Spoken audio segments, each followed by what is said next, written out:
Welcome to my channel, which is about science explorations and mysteries. I'm so glad you're here. Tonight, as you lie back and let the day slowly dissolve, we're going to wander through 100 mysteries that science still hasn't solved, from the birth of the universe to the way your own mind works. We'll drift gently through questions that don't yet have answers, questions that make reality feel deeper, stranger, and more beautiful than we usually remember. You don't need to solve anything. You don't need to understand every detail. All you have to do is listen, breathe, and let these mysteries wash over you like waves in the dark. If you feel like returning to this world of questions again, you can always come back. But for now, if you're ready, let's begin. And if you'd like to uncover more mysterious things, don't forget to subscribe.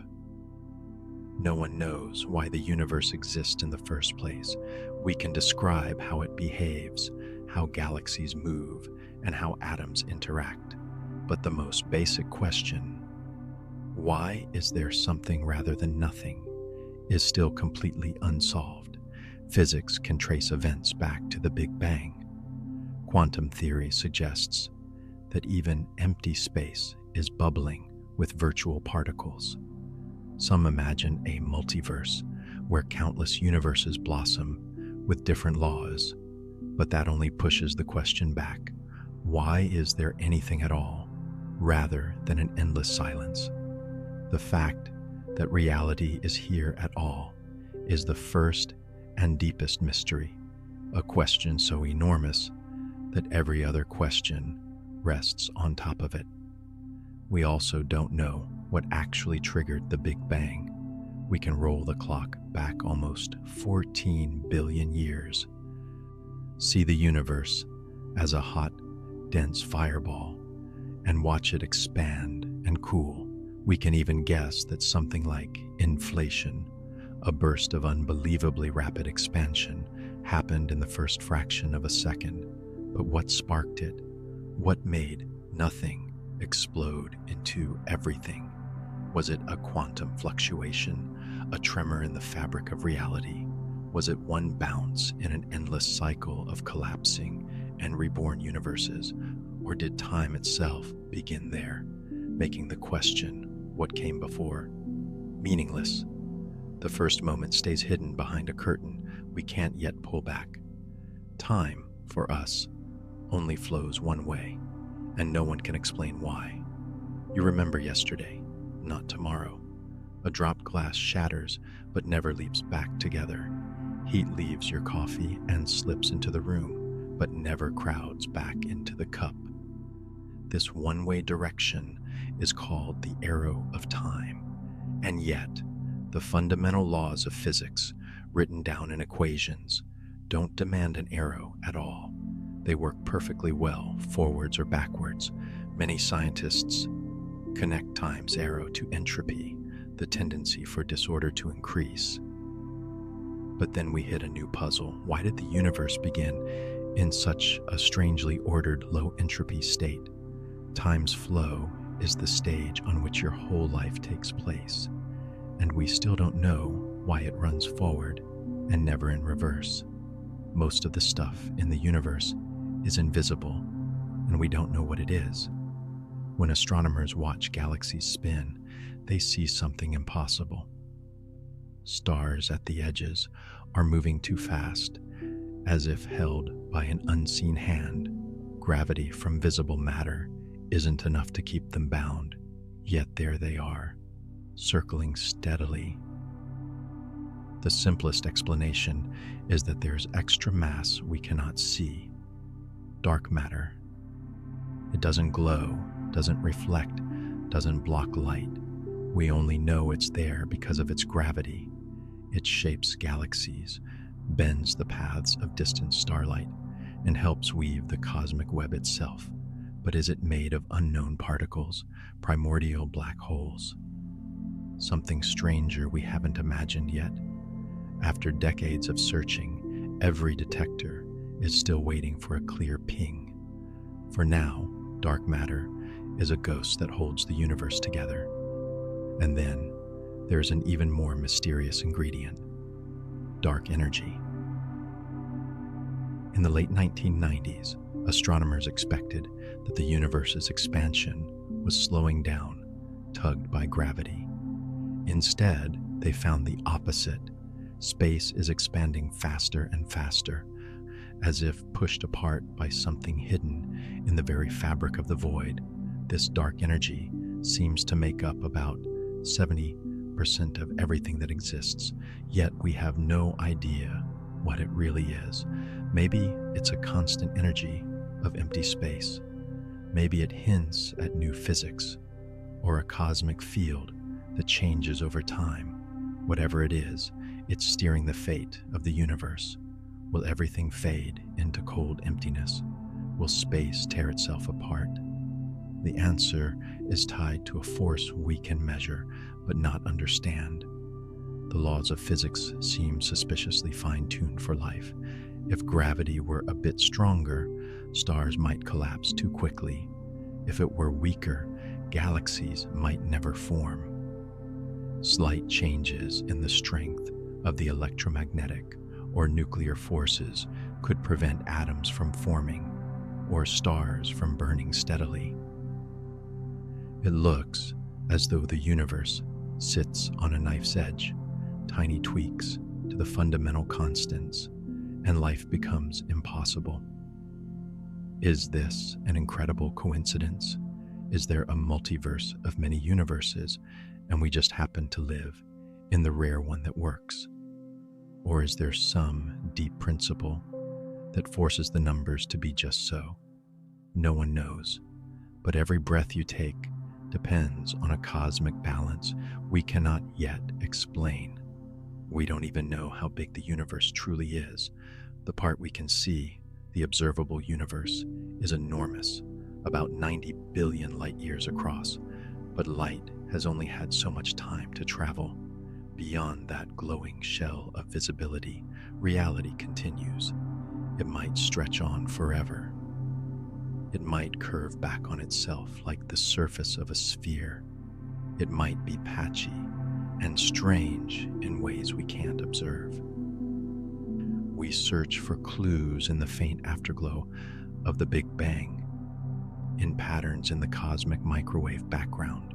So far, the data suggest a universe that is very nearly flat, but flat doesn't necessarily mean infinite. We live inside a bubble of light, surrounded by regions that will forever remain out of reach, no matter how long we wait. Some scientists even suspect there may be other universes entirely. The multiverse idea sounds like science fiction, but it slips naturally out of several theories. Inflation might create bubbles of reality that blossom and pinch off, each with its own properties. String theory suggests a vast landscape of possible universes with different laws and constants.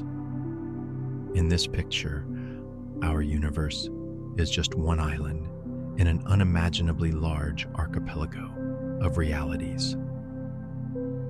It could even explain fine-tuning. We find ourselves in a universe that allows life because in the universes that don't, there's no one there to ask the question. The hook, of course, is that we may never be able to test this. If other universes exist beyond our cosmic horizon, no light, no signal, no probe will ever reach them. The multiverse sits at the edge of science and philosophy, both thrilling and frustrating. Space and time themselves might not be fundamental. Einstein taught us that space and time are not rigid backgrounds, but flexible, bendable, stretchable. Massive objects warp space-time, guiding the paths of planets and light. But when we zoom in to the tiniest scales, this smooth fabric clashes violently with quantum mechanics, which insists that everything is jittery, grainy, and uncertain. Some physicists now suspect that space-time is not basic at all, but emerges from something deeper, perhaps networks of quantum information, patterns of entanglement, or structures we don't yet have words for. If that's true, then here and now are not the foundation of reality, but the surface of something more fundamental. We live on the stage, not in the backstage machinery that built the stage. On the quantum level, a single particle can be in many places at once, and no one really understands how. Quantum mechanics says that until we measure it, a particle doesn't have a definite position. Instead, it exists in a cloud of possibilities called a superposition. In experiments, electrons can pass through two slits at the same time and interfere with themselves, behaving like waves. Molecules far larger than atoms can be put into this ghostly both at once state. Yet, whenever we look closely, whenever we measure, we always see a definite result. Here, not there. Does the world split into multiple branches, each realizing a different outcome? Does the act of measurement physically change reality? Is superposition a real physical thing, or just a tool for calculating probabilities? Quantum theory works brilliantly, but its meaning is still a riddle. Entangled particles share a connection that seems to ignore distance. When two particles become entangled, measuring one instantly tells you something about the other, even if they are separated by light years. No signal travels between them as far as we can tell, and yet their results are perfectly correlated, as though reality itself is keeping a hidden ledger. Einstein called it spooky action at a distance. Experiments keep confirming that the world really does behave this way. Some physicists think this means reality is deeply non-local, that space and time are not the fundamental stage we imagine. Others think there may be hidden variables we haven't uncovered yet, or that information has a deeper role than matter and energy. Whatever the explanation, entanglement suggests that the universe is stitched together in a way our everyday intuition simply doesn't capture. Even stranger, observing something seems to change what it is. In the famous double-slit experiment, particles act like waves and create interference patterns until we try to detect which slit they pass through. The moment we measure their path, the wave-like pattern disappears and they behave like little bullets. Why should the mere act of obtaining information change the outcome? We describe this with the collapse of the wave function, but that phrase is more of a label than a true explanation. Does consciousness matter? Are measuring devices special, or is everything just following deeper rules that we don't yet know how to write down? The universe, at the quantum level, seems to care about what can be known, and we don't know why. Gravity, the force that shapes the cosmos, is weirdly weak, and no one knows why. Lift a paperclip with a small magnet, and you just defeated the gravitational pull of an entire planet. The strong and weak nuclear forces, electromagnetism, on tiny scales, they're all far more intense than gravity. Physicists call this the hierarchy problem. Why is gravity so feeble compared to the others? Maybe it leaks into extra dimensions that we can't see. Maybe the true strength of gravity is hidden behind physics we haven't discovered yet. This imbalance isn't just a curiosity. It determines how stars form, how planets orbit, and even whether complex structures like galaxies and you can exist. Our two best theories, quantum mechanics and general relativity, both work incredibly well, and yet they refuse to fit together. General relativity describes the large-scale universe, planets, stars, black holes, and expanding space. Quantum mechanics describes the small-scale world. Atoms, particles, fields, forces. Each has passed every test we've thrown at it, but in places where we need both, like inside a black hole or at the very beginning of the universe, our equations explode into infinities. We get nonsense instead of answers. Many scientists search for a single theory of everything that unites them: string theory, loop quantum gravity, and other candidates make bold promises. So far, none have been confirmed. The universe is telling us that there is a deeper framework where both quantum rules and gravity make sense together. We just haven't found it yet. The hearts of black holes are still hidden from us. We know black holes exist. We can see stars orbiting invisible objects. We've imaged the glowing rings of matter swirling around them. But what lies at their center? According to Einstein's equations, everything falls inward to a singularity, a point of infinite density and zero volume. Infinity is usually a sign that a theory has reached its limit. Does something else happen instead? Is the core a tangle of quantum space-time loops? A region where our usual ideas of space and time simply fail. We can't look inside. The event horizon keeps the truth forever out of view. Somewhere beyond that one-way boundary, the laws we know give way to something we've never seen. Even the nature of singularities themselves is a puzzle. They appear in black holes, and possibly at the beginning of the universe. Our equations say, here, everything breaks down. Are singularities real physical things? Or are they just warning labels telling us, don't trust this math here?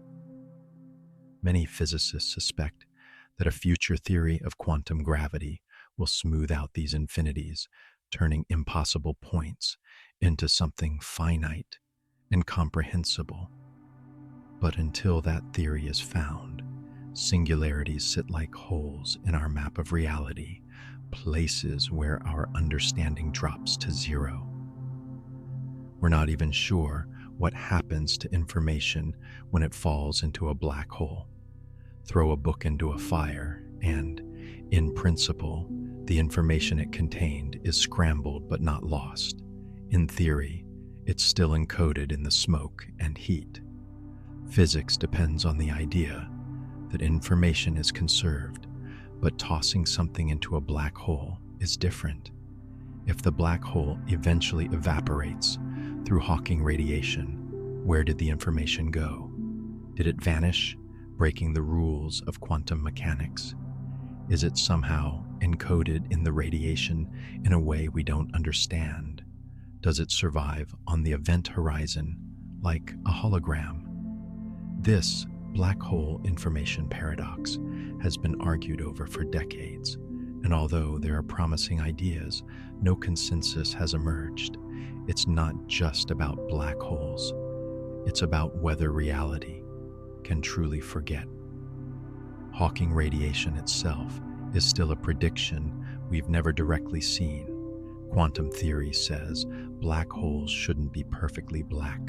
They should leak a faint glow, slowly losing mass over unimaginable spans of time. Tiny black holes would evaporate faster. Giant ones take longer than the age of the universe. The math is elegant and connects gravity, quantum physics, and thermodynamics, but we've never detected Hawking radiation from an actual black hole. The universe is too noisy, the signal too weak. Lab experiments have created analog systems like fluids and sound waves where something similar appears to happen, but whether real black holes truly evaporate is still an open question. If Hawking was right, black holes are temporary. If he wasn't, then something even stranger is lurking in our theories. Some scientists even wonder if black holes could lead somewhere. Certain solutions of Einstein's equations hint at wormholes, tunnels linking different regions of space-time, or even different universes. Could a black hole be an entrance to such a passage? Probably not in any safe way. The forces near the center would shred almost anything. And yet, the math doesn't rule out the possibility of exotic structures where what falls in might contribute to new regions of space-time. Are black holes cosmic trash compactors or cosmic seeds? Right now, they are locked boxes we cannot open. The possibility that they're more than just dead ends is one of the most tantalizing hooks in modern physics. We still haven't seen the very first stars that ever shone. After the Big Bang, the universe cooled, darkened, and filled with hydrogen and helium. At some point, those clouds collapsed under gravity and ignited the first stars, huge blazing giants made only of primordial elements. They lit up the cosmos and forged the first heavy atoms in their hearts and explosions. We call them population 3 stars, but no telescope has caught one directly. They were massive and short-lived, dying long ago. We look for their fingerprints in the chemistry of ancient stars, in the faint glow of far-off galaxies, in clues buried deep in cosmic light. But the exact story of how the universe switched on its first beacons is still incomplete. Some black holes in the early universe are far too big, far too soon. When we look back billions of years, we find supermassive black holes already sitting at the centers of young galaxies. They're millions or billions of times the mass of the sun, and they appear when the universe was still a child. How did they grow so fast? Did they form from the collapse of gigantic gas clouds, skipping the usual star stage? Did unusually large first-generation stars leave behind oversized black hole seeds? Or are we missing a growth mechanism that lets them gorge themselves more quickly than our current models allow? These ancient giants challenge our understanding of how galaxies form and evolve. Even the graceful spirals of many galaxies are still not fully understood. The Milky Way, our home, is one. So are many of the galaxies we see in images, delicate arms curling outwards, full of stars and gas. Why do these spiral patterns form and persist? One idea is that they are density waves, like traffic jams that stars move through. Another suggests gravitational nudges from nearby galaxies sculpt them. Simulations can produce spirals, but the full story, the stability, variety, and long-term behavior of these structures isn't perfectly settled. When you look up at that hazy band across the sky, you're looking from inside a mystery we still haven't completely solved. Across the universe, sudden radio flashes shout at us, and we don't know what's yelling. They're called fast radio bursts, FRBs, and they last only milliseconds. Yet, in that blink, each one can release as much energy as the sun does in a year. Some repeat, others flare once and never again. Candidates include magnetars, collapsing stars, or collisions of compact objects. But no explanation fits every burst. We've traced some to distant galaxies. We can line up their signals, count them, analyze their spectra, but every time we think we're close to a complete answer, another weird burst appears that doesn't fit the pattern. Pulsars, spinning corpses of stars, keep time with eerie precision we still can't fully explain. They're neutron stars, city-sized balls of ultra-dense matter, spinning rapidly and blasting beams of radiation into space.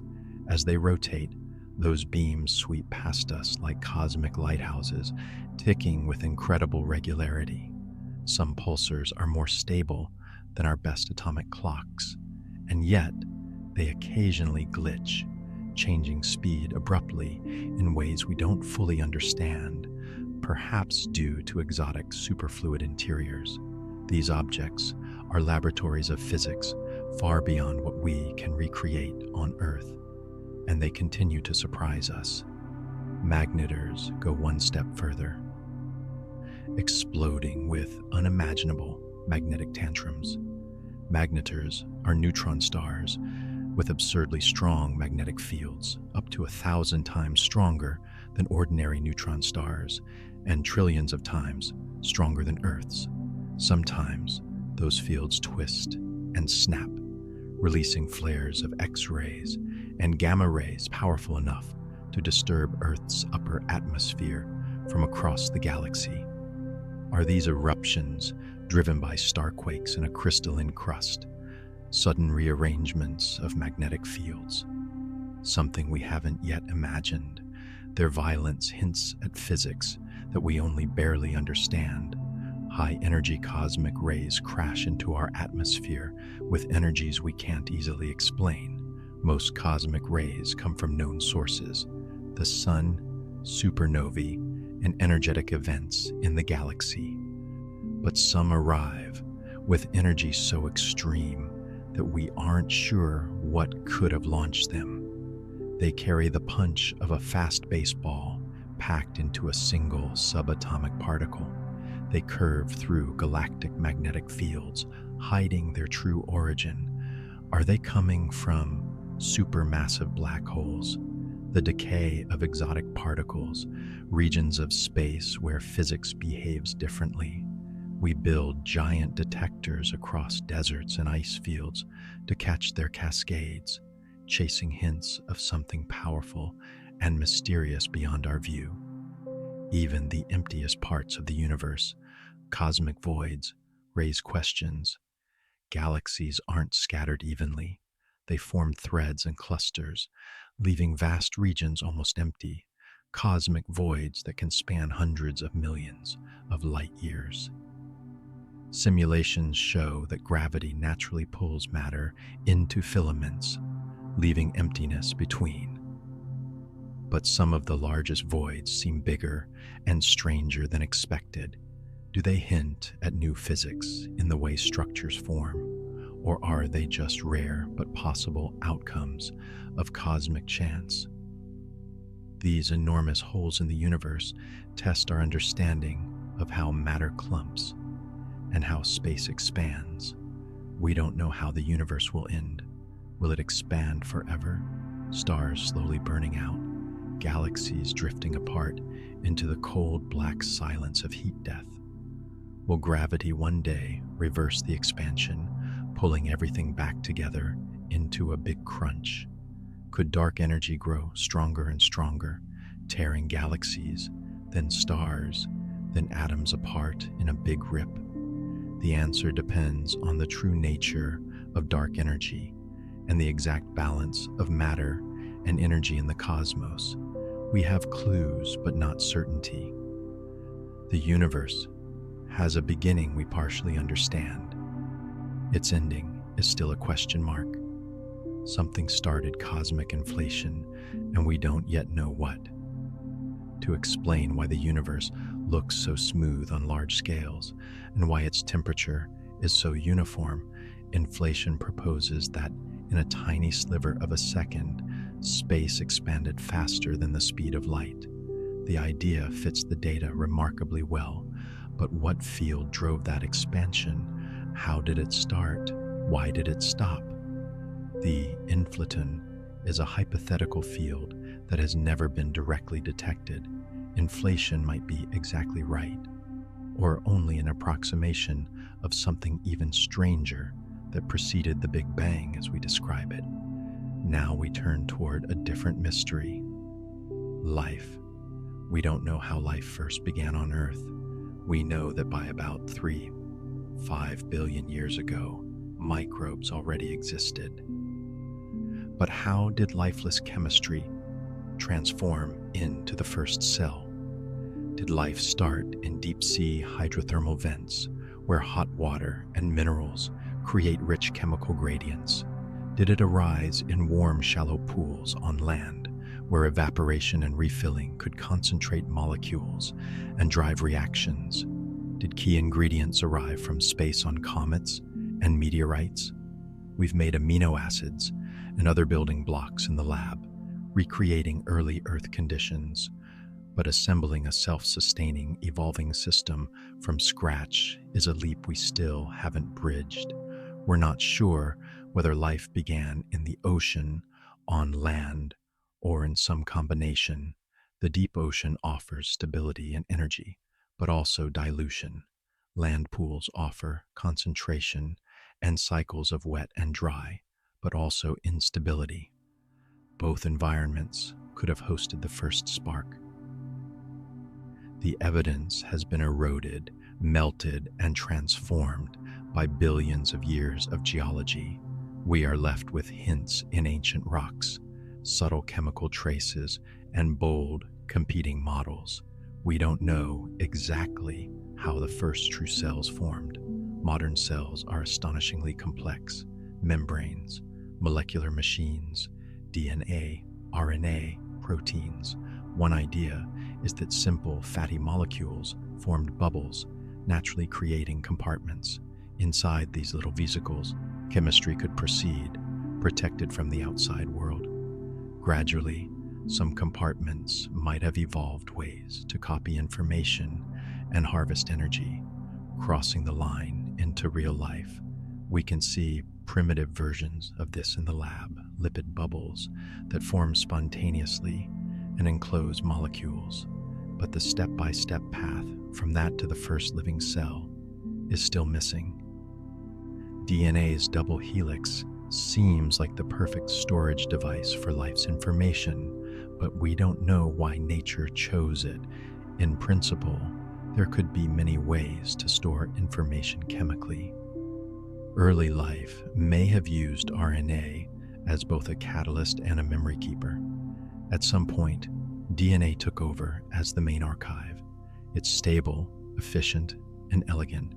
But was this inevitable, dictated by the laws of chemistry? Or was it an evolutionary accident that just happened to work extremely well? Every organism you know depends on this twisting ladder of nucleotides, yet we don't fully understand why this structure became universal. Viruses blur the line between life and non-life, and their origin is an open question.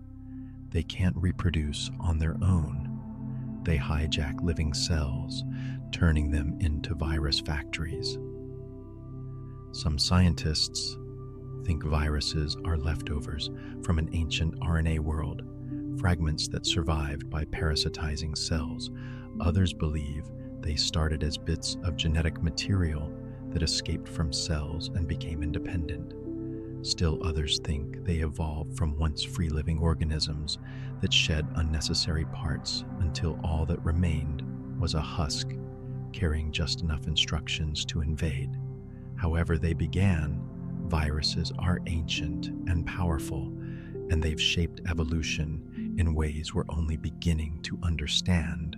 On early Earth, countless molecules formed, but only a few crossed the threshold into life, and we don't know what made them special. Lightning, volcanic gases, sunlight, and mineral surfaces all encouraged rich chemistry. Many different organic compounds would have formed. Why did certain combinations begin to self-replicate, adapt, and evolve, while others stayed inert? Was life an almost inevitable outcome when conditions were right, or an extraordinary fluke that might never repeat exactly the same way again? The answer decides how likely life is elsewhere in the universe, and at the moment, we simply don't know. We don't yet know whether life exists anywhere else. We've found thousands of planets around other stars, many in zones where liquid water could exist. We've discovered organic molecules in interstellar clouds, on comets, and on icy moons. Mars shows signs of a wetter, warmer past. Europa and Enceladus hide oceans beneath ice. The ingredients seem widespread, And yet, no confirmed microbe, no fossil, no unmistakable alien signature has appeared. The universe is vast, and our search so far is tiny. Are we one of many, or utterly alone? That silence, so loud in its emptiness, is one of the most haunting questions we face. We don't know whether life must look like us at all. Every living thing we know uses carbon, water, DNA, or RNA, and similar biochemistry, but that's based on a sample size of exactly one planet. Could there be silicon-based life or organisms that use ammonia instead of water? Could something we'd never recognize as alive, patterns in plasma or self-organizing magnetic structures, qualify as a different form of life? Our definitions are shaped by what we've seen. The universe might be far more imaginative than we are. We're unsure how many truly habitable worlds are out there. It's not enough for a planet to be at the right distance from its star. It needs long-term stability, the right atmosphere, protection from deadly radiation, and probably liquid water somewhere. Moons might be habitable too, with subsurface oceans warmed by tidal forces. The galaxy could be littered with Earth-like havens, or they could be astonishingly rare. Every new exoplanet we discover is another clue, but the full picture hasn't come into focus yet. And so, the oldest question stays open. Are we alone? We've listened for radio signals, we've searched for technosignatures, we've probed Mars, scanned icy moons, and studied exoplanet atmospheres. So far, nothing definitive. Maybe intelligent life is common, but too far away. Maybe civilizations burn out quickly, maybe life itself is rare, or maybe our methods of looking are still too limited. Every quiet sky is a hook that keeps us wondering. Now, we turn inward to the most personal mysteries of all, the mind. Consciousness arises from the brain, but we don't know how. Electrical impulses flicker along neurons. Networks light up when you see, think, or remember. We can track brain activity when you recognize a face or feel pain. But none of this explains why there is a feel to any of it, why there is an inner world at all. A brain is a lump of matter. How does it produce the bright private experience of being you? Some theories link consciousness to particular patterns of information, others to integrated networks, others to fundamental properties of reality. But so far, the gap between firing neurons and the taste of chocolate, the color red, the ache of loneliness remains wide. Dreams visit us night after night, and their true purpose is still uncertain. Sometimes they replay memories, sometimes they weave nonsense. Sometimes they carry vivid scenes that stay with you for years.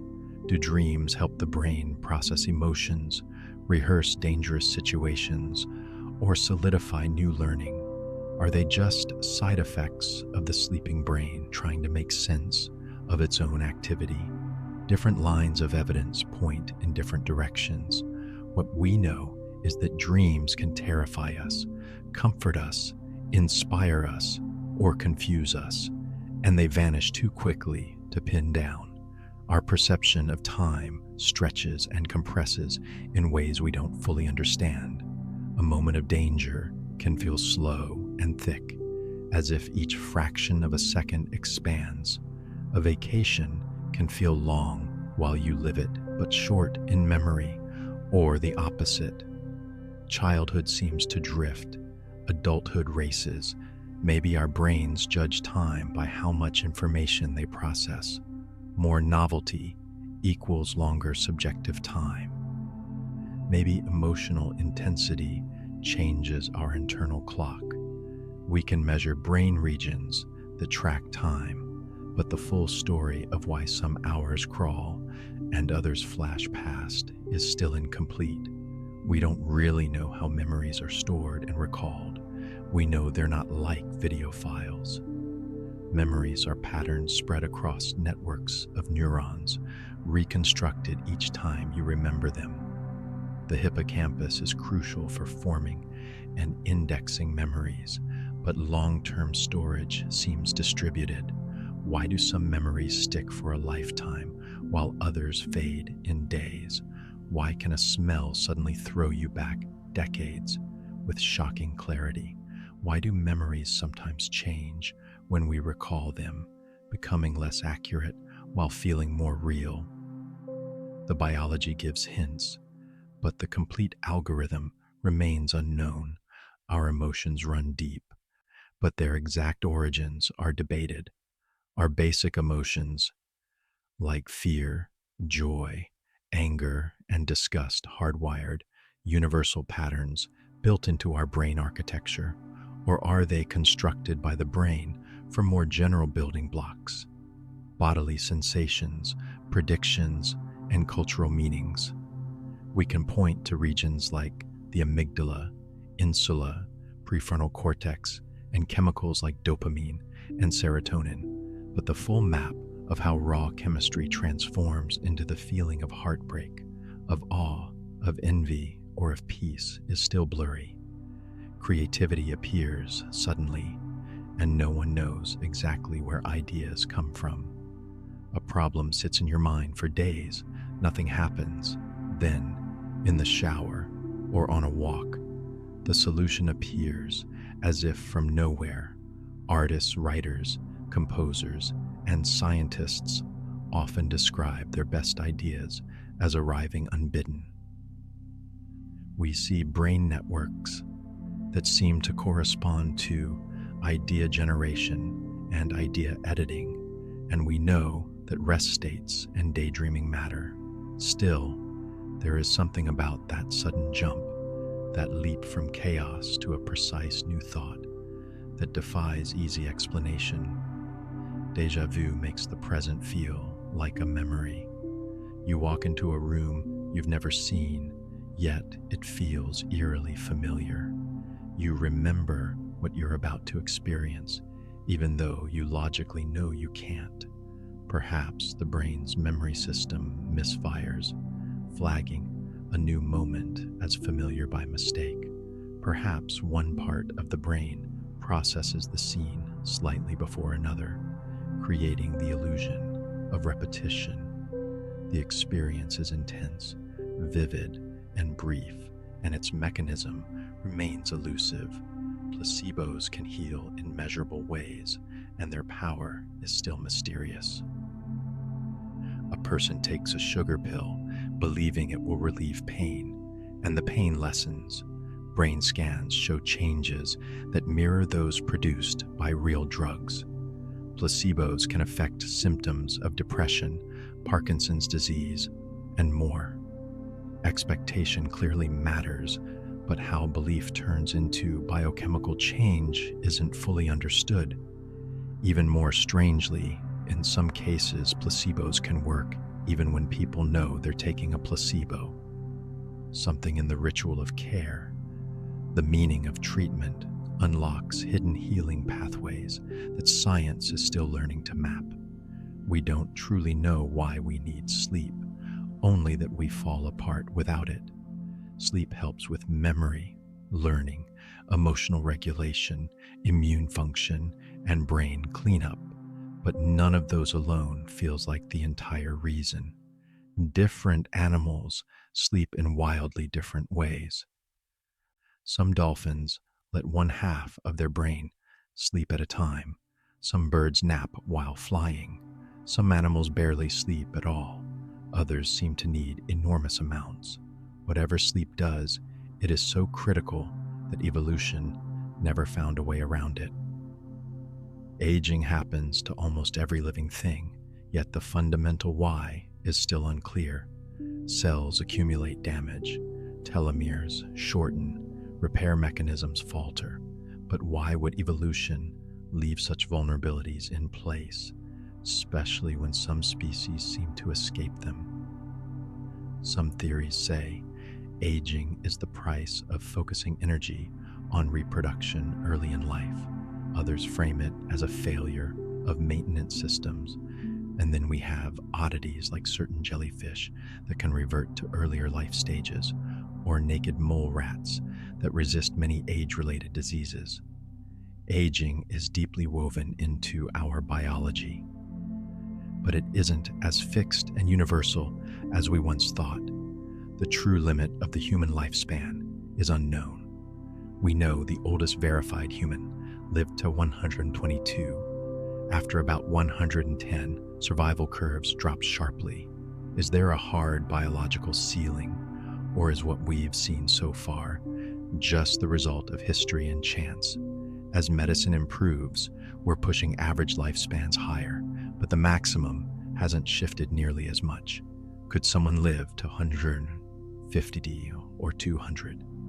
Are we bumping up against a wall built into our cells? The boundary between remarkable longevity and impossible dreams is still fuzzy. Some animals can regrow entire body parts, and we don't know why we can't. A salamander can regrow a leg. A starfish can regrow an arm. Some worms can regenerate an entire body from a fragment. When injured, their cells near the wound seem to revert to a flexible, embryonic state and then rebuild missing structures with astonishing precision. Humans share many of the same genes, but for reasons we don't understand, we barely use this trick. If we could unlock it, medicine would change beyond recognition. Others live for centuries with surprising health. Greenland sharks may glide through cold oceans for 400 years. Bowhead whales can live more than 200.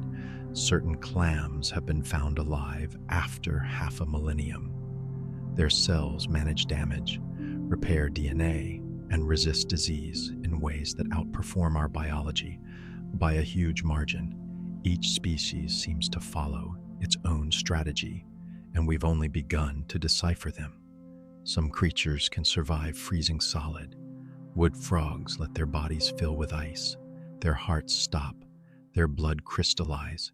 Months later, they thaw and hop away.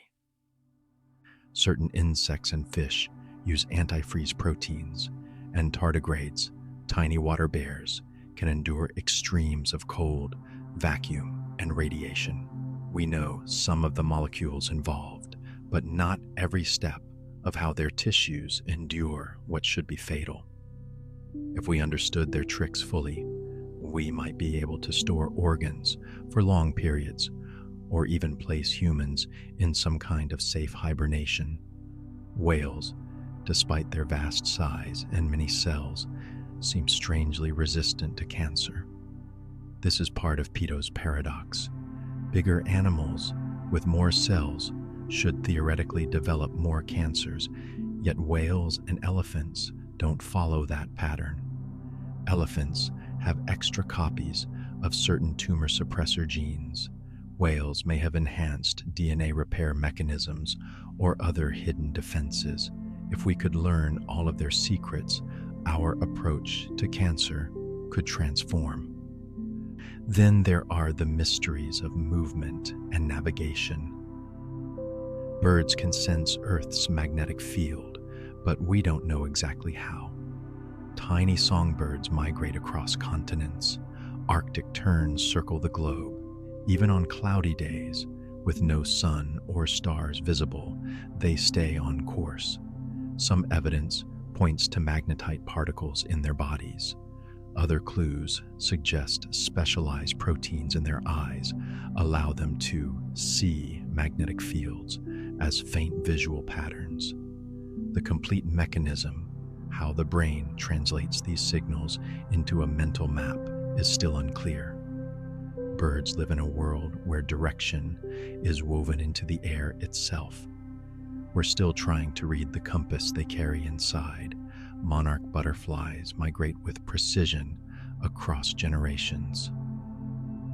The butterflies that leave North America for Mexico in autumn are not the same ones that return in spring.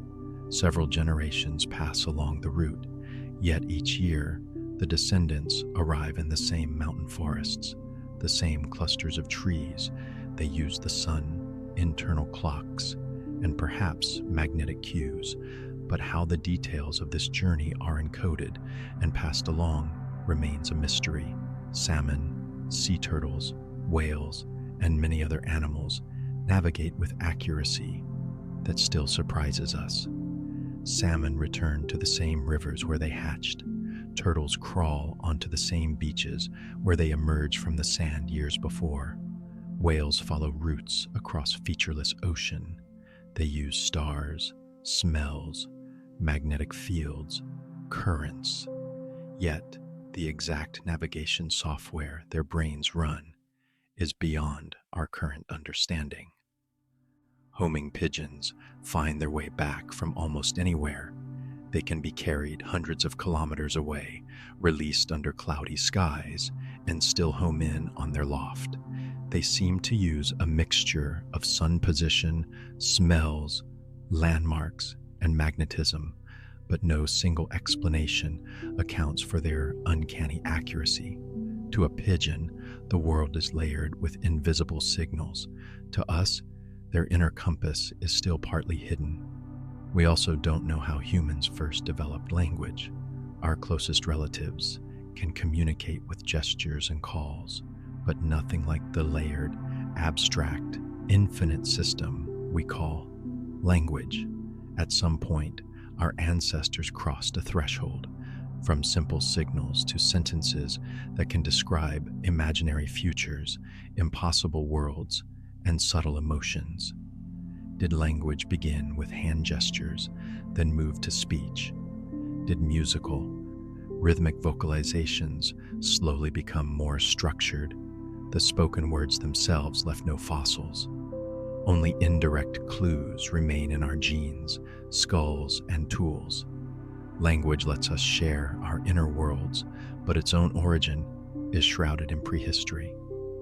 Laughter is universal and powerful, but its evolutionary roots are uncertain. Babies laugh before they speak. People laugh when they're happy, nervous, surprised, even when they're overwhelmed with sadness. Laughter bonds groups, releases tension, and changes our physiology.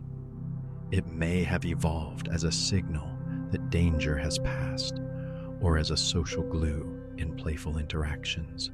But why it feels the way it does, why that particular sound, that particular rhythm, is still somewhat mysterious. Music might be one of the strangest human behaviors of all. Organized sound can make us cry, dance, remember, or feel connected. Every culture has music. It doesn't obviously feed us, shelter us, or directly help survival. Yet, it reaches into the brain and body in deep ways. It can help stroke patients, calm infants, stir crowds. Did music evolve from courtship displays like birdsong, from coordinated work songs, from emotional communication between parents and babies? Or is it a side effect of other abilities that turned out to be incredibly useful? We don't know why melodies and rhythms speak so directly to us, but they do. Love, the force that shapes lives and histories, is not fully understood. We can describe some of the chemistry: dopamine, oxytocin, bonding circuits. We can propose evolutionary reasons for pair bonding and parental care. Yet none of that fully captures why love can be so overwhelming, why it persists in the face of hardship, why people sacrifice so much for it. Love sits at the intersection of biology, memory, story, culture, and something that feels bigger than all of them. Humans cry emotional tears, and we don't really know why. Tears keep our eyes healthy, but emotional tears show up when we're sad, relieved, moved, or laughing too hard. They seem to invite comfort, signal vulnerability, and build bonds. Some studies suggest they may help regulate stress, but why this particular behavior, salty water, spilling from our eyes, became part of our emotional toolkit is still unclear. Across cultures, myths echo one another in curious ways. Flood stories, sky gods, trickster figures, underworld journeys.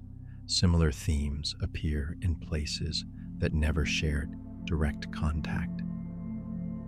Maybe there are common patterns in the human mind: fear of death, awe at the sky, longing for rebirth. Maybe stories traveled farther and older than we realize. Maybe the brain comes preloaded with narrative templates that tend to generate similar tales. Whatever the reason, myths feel ancient and strangely familiar, even when they come from worlds very different from our own. Humans often help strangers, and the full origin of this instinct is still debated. We donate to people we'll never meet, rush to help in emergencies, and build systems to protect people outside our families. Some of this can be explained by group selection, reciprocity, and reputation, but humans frequently go beyond calculated benefit. Children help spontaneously, long before they think in terms of getting something back. Somewhere in our evolution, a tendency toward cooperation and compassion took root. We're still piecing together exactly how and why. Civilizations rise and fall, and the deep patterns behind these cycles remain uncertain. From ancient Mesopotamia to Rome to the Maya, powerful societies have flourished and then collapsed. Climate shifts, resource depletion, war, disease, internal corruption all play roles.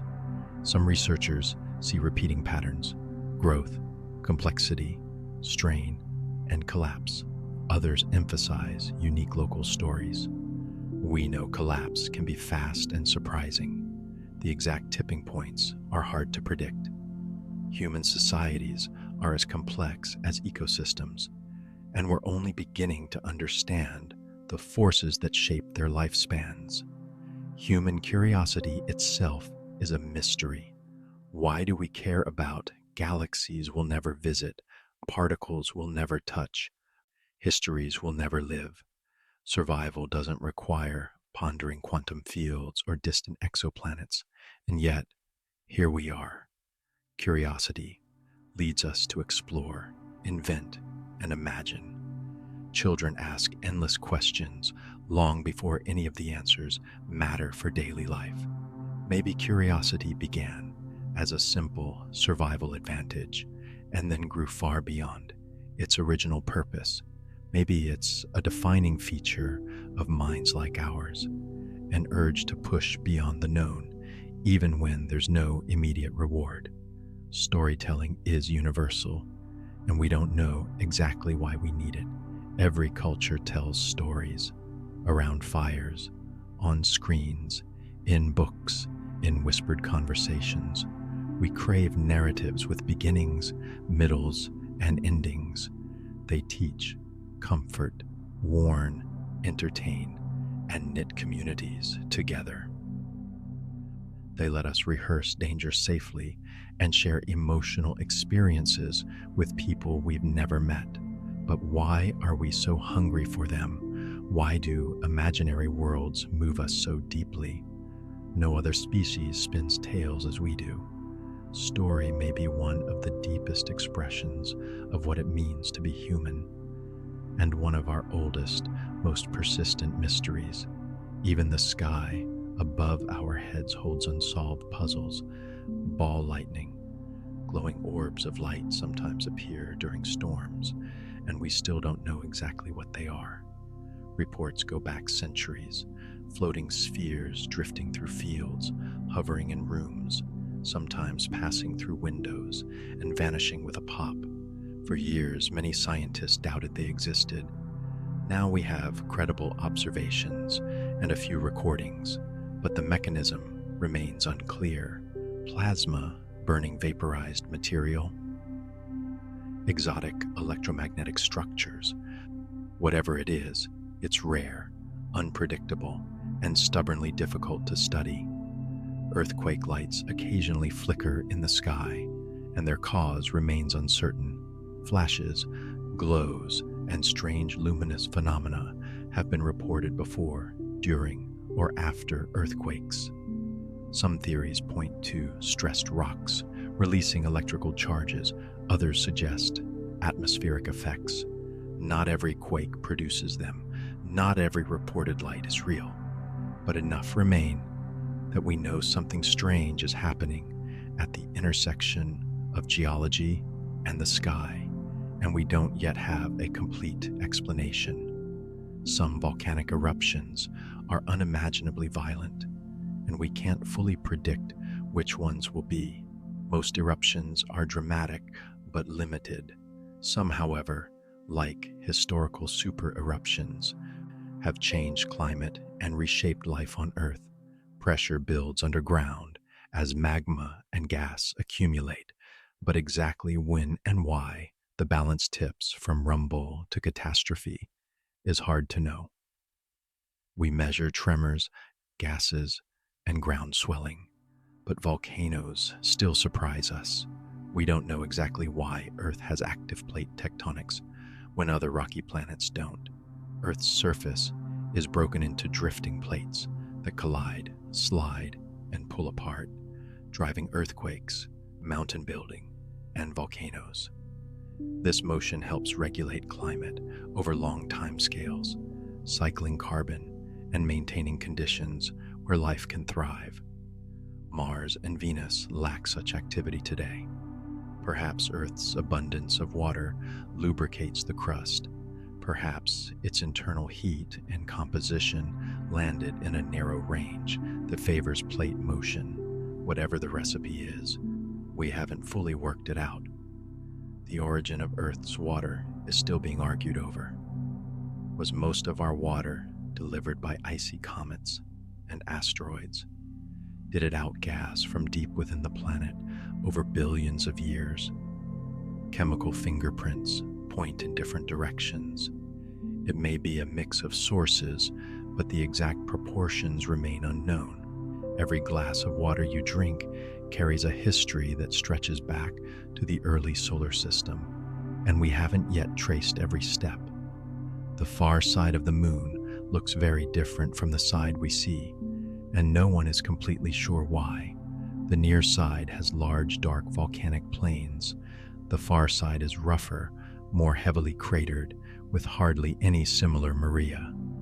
Some theories involve differences in crust thickness, heating from Earth's gravity, or ancient impacts. None has perfectly closed the case. The moon always shows us one face, and the other still keeps some of its story to itself. Deep beneath our feet, Earth's core generates a magnetic field we still don't fully understand. Liquid metal swirling around a solid inner core acts like a dynamo, creating a protective magnetic shield that deflects charged particles from space. We know the basics, but we can't observe it directly. Why does the field sometimes weaken? Why has it reversed completely many times in the past, with north and south flipping places? Our models are improving, but the hidden workings of the core remain partly mysterious. Ice ages come and go, and though we understand pieces, the full pattern is still being decoded. Changes in Earth's orbit and tilt alter how sunlight falls on different regions. Greenhouse gases, ocean currents, volcanic eruptions, and feedback loops all play roles. But why ice sheets grow and retreat in exactly the rhythms they do is a complex puzzle. Human-driven climate change now sits on top of these natural cycles, adding a new layer of uncertainty to a system we don't yet completely grasp. Mass extinctions have punctuated Earth's history, and not all their causes are fully settled. Some, like the asteroid that ended the age of dinosaurs, have strong evidence. Others seem to involve overlapping crises, volcanic eruptions, ocean anoxia, climate swings, shifting continents. why some species vanish while others survive, why some collapses are slow and others geologically sudden. These are questions paleontologists are still working through. Even our own solar system is full of unsolved puzzles. Saturn's rings look young, and we don't know exactly how they formed. They're bright, mostly ice, and relatively clean. If they were as old as the planet, they'd likely be darker and more contaminated by dust.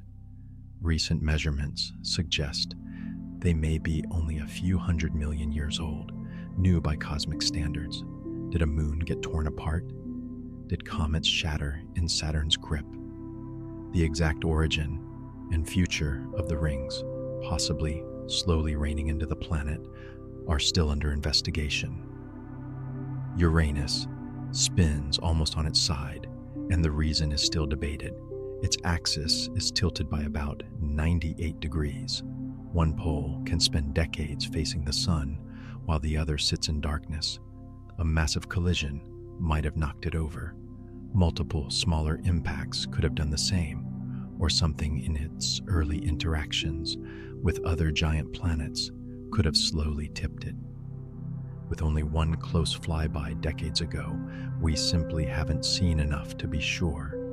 Venus rotates backwards, slowly, and its history remains strange. On Venus, the sun appears to rise in the west and set in the east. One day, there is longer than a year. Was its spin reversed by a huge impact? By tidal interactions with the sun?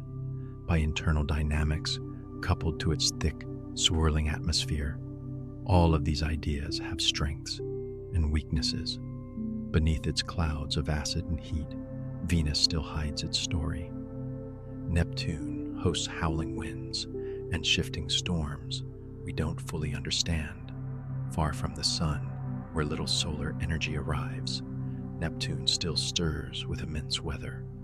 Dark storms appear, wander, and vanish. Winds blow faster than any on Earth. Internal heat likely plays a big role, but the exact circulation patterns, energy flows, and triggers for these immense tempests remain uncertain. Jupiter's great red spot has raged for centuries and might someday disappear. It's a gigantic anticyclone, large enough to swallow Earth, and it has been seen for at least 350 years. In recent decades, it's been shrinking. Why did it start? Why did it last this long when Earth's storms fade so quickly? Will it vanish entirely, or is it part of a longer cycle we don't yet recognize? Even a storm can be an unsolved problem. We believe comets come from a vast Oort cloud we've never seen directly. Somewhere far beyond Pluto, trillions of icy bodies may orbit the sun in a distant shell. Occasionally, one is nudged inward and becomes a bright comet in our skies. The distribution, extent, and exact origin of this cloud are still modeled mostly on theory, because the objects themselves are too small and too far to detect with current telescopes. Many moons in our solar system hide oceans beneath their icy crusts, and we don't know what lives there, if anything. Europa, Enceladus, and others may have more liquid water than all of Earth's oceans combined, sealed under ice and warmed by tidal flexing. On Earth, life thrives around hydrothermal vents without sunlight. Could something similar exist in those dark alien oceans?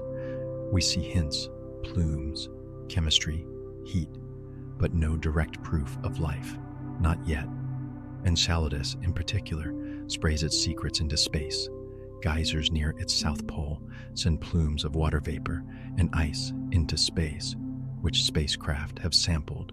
They contain salts, organics, and signs of energy sources that on Earth would be promising for life. But what exactly is happening at the seafloor of that hidden ocean?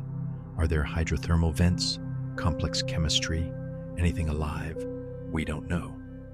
Titan, another moon of Saturn, has rivers and seas of methane, and something is constantly replenishing them. Sunlight should slowly break methane apart in Titan's atmosphere. Over time, the lakes and seas should vanish, but they remain. Perhaps cryovolcanoes erupt, releasing fresh methane from the interior. Perhaps exotic chemistry is at work. Some have even speculated about strange methane-based life, though there's no evidence yet. Titan's weather cycle mirrors Earth's water cycle in eerie ways, but with a different liquid entirely. Mars once had flowing rivers and maybe lakes or oceans. Where did the water go? We see dried up river valleys, deltas, and mineral deposits that form in water. Today, most of Mars is cold and dry, with only ice at the poles and permafrost underground. Some water escaped into space when Mars lost its magnetic field and atmosphere. Some remains locked in rocks and ice. The details of when and how the planet transformed from wetter to arid are still being pieced together, and along with them, the question of whether life ever emerged there. Finally, we arrive at some of the deepest questions of all: the nature of reality itself. Mathematics, a creation of human minds, somehow describes the universe with uncanny accuracy. Equations invented for curiosity later turn out to govern electricity, gravity, or quantum particles. Mathematical structures dreamed up on paper show up in the behavior of real things. Is math discovered or invented? Why should abstract symbols and patterns match the workings of the physical world so closely? We don't have a satisfying answer. The unreasonable effectiveness of mathematics is itself a mystery. The constants of nature have specific values we can measure but not explain. The speed of light, the charge of the electron, the strength of gravity, all are numbers that could, in theory, have been different. Change them slightly, and stars might not shine, atoms might not form, chemistry might fail. Why these values and not others? Maybe they're accidents. Maybe they're selected by deeper laws we haven't found. Maybe only universes with certain combinations produce observers, and so, of course, we find ourselves in one of those. The cosmic dials are set, but we don't know who or what set them or why. We don't know whether true randomness really exists. Quantum events seem intrinsically random. No hidden pattern, no deeper cause, just probabilities. Throwing dice or shuffling cards feels random, but is, in principle, predictable if you knew every detail. Quantum randomness might be different, fundamental, irreducible, or there might still be hidden variables waiting to be uncovered. If true randomness exists at the root of reality, then uncertainty is not just ignorance. It is part of what the world is. Time itself remains one of the greatest puzzles in science. Is time a fundamental feature of the universe or an emergent property of deeper structures? Why does the past feel fixed and the future open? Are all moments equally real, like pages in a book, or is the present special? Experiments show that time is intertwined with the space, bending and stretching with speed and gravity. Yet, our inner experience of time, to be here now, is something no equation has fully captured. When the universe formed, matter somehow won over antimatter, and we don't know exactly how. The Big Bang should have created matter and antimatter in equal amounts. When they meet, they annihilate into energy. If everything had been perfectly symmetric, there would be almost nothing left. No stars, no planets, no people. Yet clearly matter won the cosmic coin toss. We've observed small asymmetries in how matter and antimatter behave, but they don't seem big enough to explain the entire imbalance. Somewhere in the physics of the early universe, something tilted the scales. Particles have mass because of the Higgs field, but the deeper why is still open. The discovery of the Higgs boson confirmed that an invisible field permeates space. Particles interacting with this field acquire mass, like swimmers feeling resistance in water. But why does the Higgs field have the strength it does? Why do different particles couple to it so differently, giving us the zoo of masses we see? The mechanism is known. The reasons behind its specific details are still a mystery. We don't know if reality is continuous or fundamentally pixelated. To our senses, space and time seem smooth, but many theories of quantum gravity propose that at an unimaginably small scale, the Planck scale, space and time come in discrete chunks, like pixels on a screen. No experiment has reached those scales yet. If space-time is granular, the rules of physics might change in subtle ways. If it's continuous all the way down, we must explain how infinities are avoided. Either answer will reshape our understanding of what space and time truly are. We suspect there may be a smallest possible length, but we haven't found it. The idea of a minimum length helps reconcile quantum mechanics and gravity. Below that scale, distance might lose its meaning. But directly probing such a scale would require energies far beyond anything we can generate. For now, the smallest bricks of reality, if they exist, are hidden behind a wall we cannot cross. And overarching it all is this: the laws of physics could have been different, and we don't know why they are what they are. Why this mix of forces, particles, and rules? Why a universe where complexity, life, and consciousness can arise at all? We can describe the laws with stunning precision. We just can't yet explain why these laws, and not others, are written into the fabric of reality. You've just drifted through 100 mysteries that stretch from the first instant of the universe to the deepest corners of your own mind. We've touched questions about time and space, life and death, love and laughter, stars and storms, oceans hidden under ice, and songs hidden in hearts. For every answer science has found, there are more questions waiting in the dark. Some of these mysteries may be solved in your lifetime. Others may take centuries. Some may never be fully explained, but that isn't a failure. It's part of the wonder. To live in a universe with so much still unknown is to live in a universe rich with possibility. As you lie here now, feel how gently these questions can hold you. You don't need to resolve any of them tonight. You don't need to remember every detail. Let them drift around you like distant constellations, bright points of curiosity in a soft, dark sky. Each one is an open door, but you don't need to step through. It's enough just to know they're there. Let your breathing settle into a slow, easy rhythm. Feel your body grow heavier, supported completely.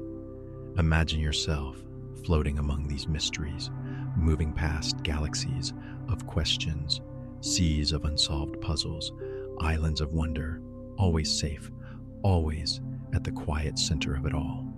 The universe may never run out of mysteries, and our curiosity, that small flame inside you, may never go out either. But for now, it can dim just a little so you can rest. If you happen to still be awake later, you're always welcome to come back for more sleepy science facts and wander again through the unknown. For tonight, though, There are no answers to chase, only the soft comfort that mystery itself can be a lullaby. Good night.